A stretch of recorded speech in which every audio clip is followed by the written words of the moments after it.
அன்னை தமிழுக்கு என் வணக்கத்தை கூறிவிட்டு என் உரையை துவங்குகின்றேன். சிறிய சொற்களால் பெரிய உண்மைகளை சொல்வது குறுந்தொகை. சங்க இலக்கியத்தின் வாழ்வியலை பேசும் குறுந்தொகை தன் வரிகளுக்கு இடையே மிக நுட்பமான அறிவியல் உண்மைகளை பொதிந்து வைத்துள்ளது. குறிப்பாக மண்ணியல், வானியல் மற்றும் சுழலியல் சார்ந்த உண்மைகளை ஒரு விஞ்ஞானியின் பார்வையோடு இன்று நாம் காண்போம்.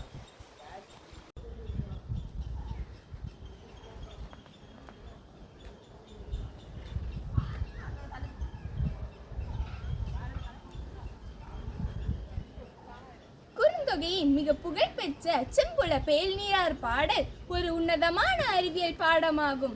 செம்புல பேல்நீர் போல அன்புடைய நெஞ்சம்தான் கலந்தனவே. அறிவியல் உண்மை. செம்மண்ணில் மழை நீர் விழும்போது மண்ணின் தாதுக்களும் நீரும் ஒன்றோடு ஒன்று இணைந்து அதன் தன்மையை இழந்து புதிதொரு பண்பை பெறுகின்றன.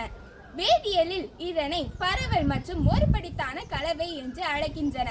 இரண்டு வெவ்வேறு மூலக்கூறுகள் ஒன்றோடு ஒன்று பிரிக்க முடியாதபடி இணைவதை அன்றே தமிழன் மண்ணியலோடு அறிவோடு ஒப்பிட்டு கூறுகின்றான். மேகம் உருவாவதை குறுந்தொகை பாடல் அழகாக விளக்குகிறது. கடல் நீர் முகந்த கமஞ்சூல் எழிலி. கடல் நீரை முகந்து கொண்டு செல்லும் மேகத்தை நிறைஞ்சூல் கொண்ட மேகம் என உருவகப்படுத்தப்படுகிறது.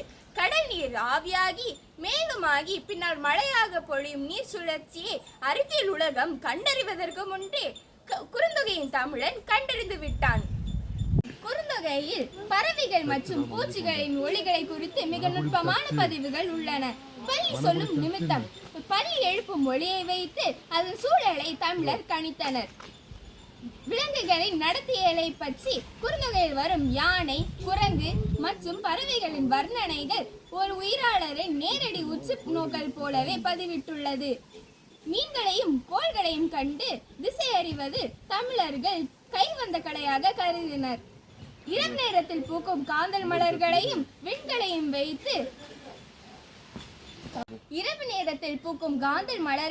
விண்களின் நிலைகளையும் வைத்து நேரத்தை கணிக்கும் உயிரியல் கடிகாரத்தின் பற்றிய குறிப்புகள் குறுந்தொகையில் உள்ளன.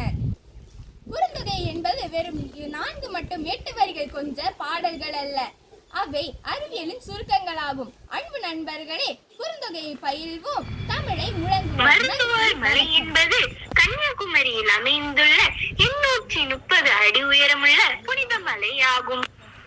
இது லக்குமனை குணப்படுத்த ஹனுமான் எடுத்து சென்ற சஞ்சீவி மலையின் ஒரு பகுதி என நம்பப்படுகிறது.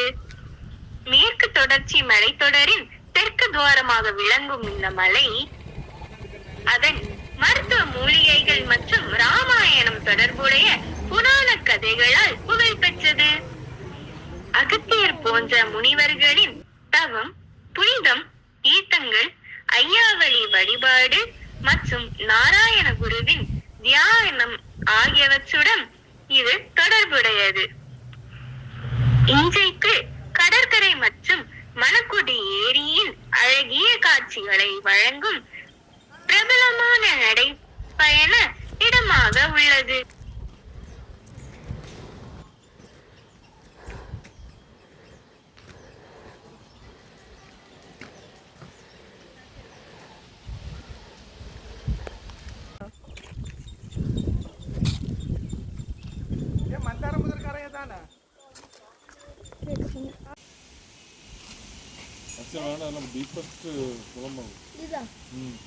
ஆலமரப்பம் எங்க இருக்கு படி?